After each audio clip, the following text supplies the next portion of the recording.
on the table and seconded by Either one. Councilmember Greider to allow, what's your name? Kathy Gomez. Kathy Gomez to speak. City Secretary, please call roll. Councilmember Martin, Yes. Councilmember Street, Yes. Mayor Pro Tem Grant, Yes.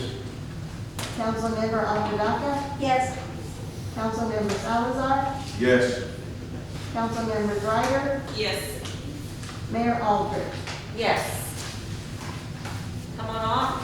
I'll make it short and sweet because I know it's long. Thank you for giving me the opportunity. I wanted to kind of touch base on something about I think the tacos, selling the tacos out of the front of the yard or what have you. The reason I'm bringing it up is because my wife and I, she's the owner, we're the owner of It's Good Dough.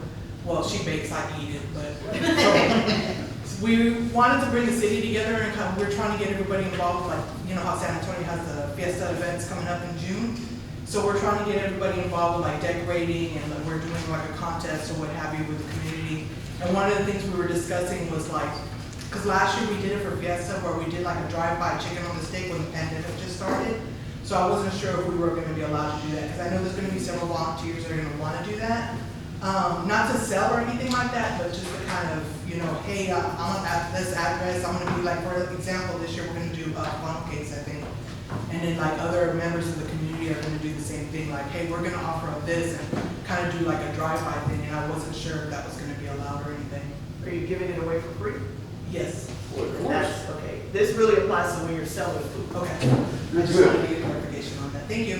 Thank you. Thank you, Ken. Are we ready to move on? Yes. Okay.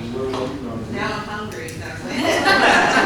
Okay, 9J, presentation and discussion on the City of Kirby's animal ordinance number 02019-865 and animal service department process. Ms. Ashley St. Dennis, our shelter manager and animal control officer, is just going to kind of take you all through what they do over at the animal.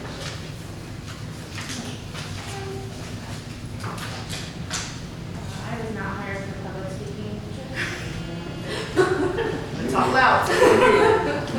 Yes, the judge likes to tell me to talk louder all the time.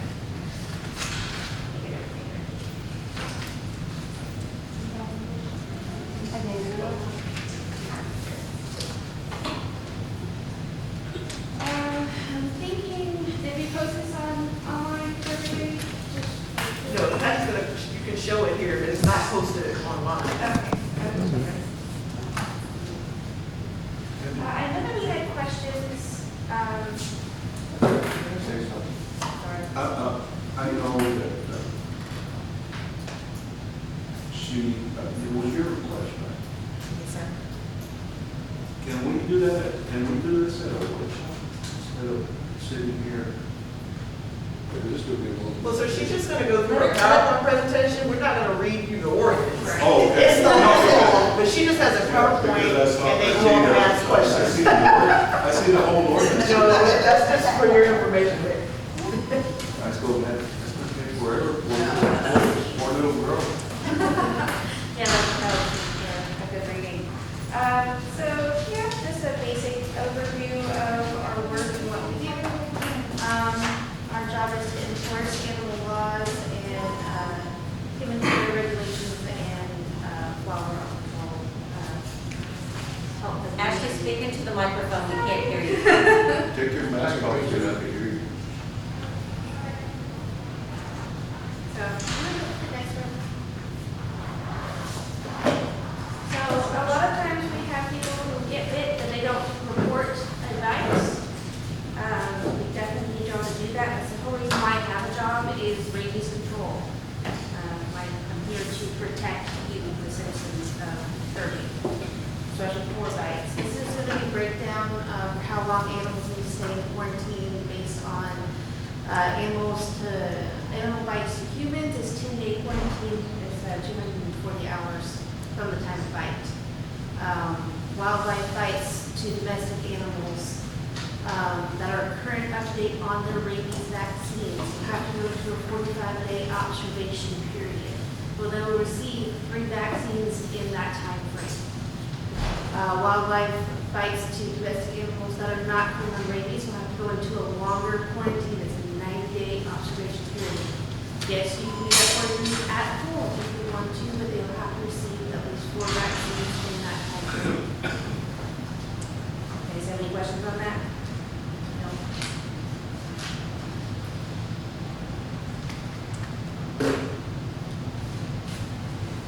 Just want to go over a brief thing about different stages of rabies. There's 2 forms. There's an aggressive form and a dumb form.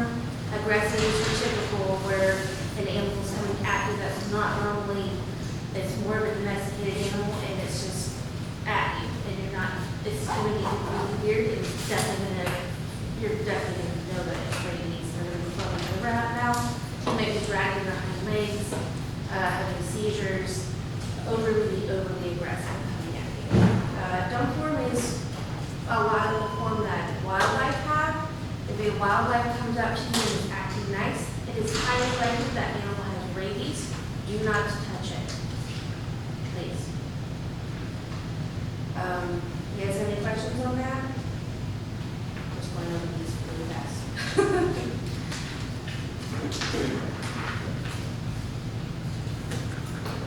Alright, so moving on to dangerous dog. I know that some of our ordinances have changed with that. We've made it more strengthened on the restrictions that you have to follow if your animal is deemed dangerous. The definition for an animal may be dangerous would fall under any animal that attacks, bites, or injures human beings or domestic animals without provocation. That means if an animal is running at large and you walk across the street and that animal comes at you and attacks you and causes damage, that animal will be deemed dangerous. Where can I get a sign like that? Probably on Amazon. You guys have any questions about dangerous dogs? No?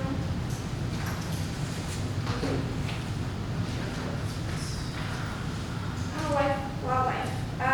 So we just made a little breakdown for anybody who wants to read all of this. I'm not going to read it all to you. Good things that possums do where they eat snakes and they root out rat nests. They eat ticks. They're really good for the environment. They also are dead. They're carnivorous. Interesting little fact is less than 1% can carry rabies, and they're the only North American species. So if you want to go through any of that, normally if you trap a wild animal, we will just relocate it to Friendship Park. By law, we're not allowed to relocate them out of our jurisdiction, and that's the only included area we really have. So, do you guys have any questions on that? I do have feral cats. Okay. So, there is yes, I'm sorry, there is, to make it clear, I love all animals, I'm not an animal hater, I love all animals, but there's abundance of I got like cat conventions on my porch, like, it's insane, like, I'm not joking, I came out one time, luckily my dog was behind me, but there was like, probably like 10 cats on my porch. It terrified me, it was weird, but I just don't understand, like, I know, like, so you can catch, so a dog, you catch a dog, a stray dog, if the dog shows any aggression or whatever, you know, the dog could be possibly put down or so like that. But some of these cats, these feral cats, they're not nice, friendly, so No. why are they just That's the releasing the wild? definition of feral. They're not going to be nice. They're You're not. referring So that's what That's an option. but I'm saying, like, so why, I'm just saying, like, even just around here, there's abundance of, So when you trap the feral cat, you fix them and then you release them, I think is what she's trying to say. If we have the funds, that will be the case if we have the funds. Normally, right now, because we did not get that grant, there is no funds in that department. We Okay, may so need to what are we our doing with cats this year. the cats that we catch? That are Normally, they're feral? euthanized. Huh? Normally, they're euthanized. Okay. so you guys are trapping cats? We are not Because- trapping. We do Okay. allow the public to trap if they want to. We do have a trap alone arrangement, if they want to do that. If an animal is becoming a nuisance, definitely will come out and trap that animal, especially if it bites somebody, that animal will be trapped. Okay, and do you have any, with the feral cats, the reason I'm asking, because there's, just even just around here, there's probably different colonies, I guess, and they're obviously not, I don't know the proper term, they're fixed, or, so they're having babies constantly, kittens are constantly getting popped up, and they're getting ran over and stuff too, you know, so, what can us as residents do about that? I mean, because I know people are feeding these cats, like they're feeding them, but they're not Regulate. caring for them, Yeah.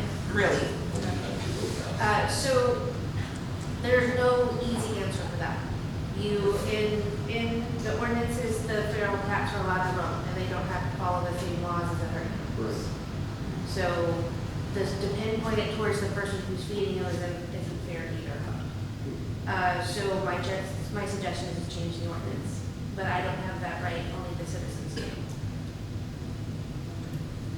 Now, let me go back and just kind of touch on the trap, neuter, return program. So if you look at in the ordinance, it's on page 14 of the ordinance, section 91.10, talks about that trap, neuter, return, or TNR program. So the city had a grant a few years back that gave us a couple of years worth of ability for them to trap the cats, for the city to actually trap them, neuter them, and then to return them. And kind of the purpose of that is to prevent them from, continuing to populate. Excuse me, we have not, like Ashley mentioned, received that within the last few years. So now, we're limited in our ability to do that. If we just continue to pick up all the cats, they go into the shelter and overpopulates the shelter, and then we don't have the ability, with the staffing to be able to manage that. So what we're trying to do is adopt them out, work with, local pet stores when they have adoption events or adoption activities. I know we had a cattery at one point at Petco to just try to help with that process. But, yes, there are going to be a significant number of feral cats, but that is kind of the idea, is you allow them to roam. Because we can't just pick up every cat. We don't have anywhere to put them. Overall, so we did have a cattery at